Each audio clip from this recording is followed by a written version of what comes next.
আজি মই সাগু আৰু নাৰিকলেৰে বনোৱা পায়সৰ ৰেচিপি লৈ আহিছোঁ। এয়া সাগু 1 কাপ লৈ লৈছোঁ। আধা ঘণ্টা সময় তিয়াই ধুই ৰেডি কৰি লৈছোঁ। ইফালে সৰু নাৰিকল এটা ৰুকি লৈছোঁ। ইফালে কেৰাহী গৰম কৰি লৈ ৰিফাইন দিছোঁ,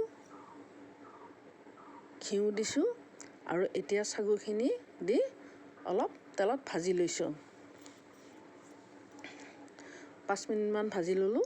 লৈ এতিয়া ৰুকি থোৱা নাৰিকলখিনি দি আৰু 5 মিনিট 10 মিনিট ভাজি ল'ম।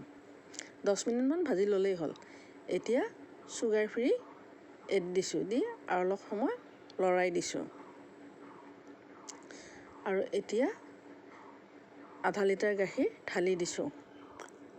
সাগুত আকৌ বেছি গাখীৰৰ প্ৰয়োজন নহয়। এতিয়া গাখীৰ কমি গ'লে আৰু অলপ দি দিলেই হ'ল। এয়া গাখীৰ দি দিলোঁ। ক্ষীৰটো দেখিবলৈ বহুত ধুনীয়া হৈছে আৰু সাগুৰ ক্ষীৰ বনালে গাখীৰ বৰ বিশেষ নালাগে আৰু খাবলৈ বহুত টেষ্টি হয়।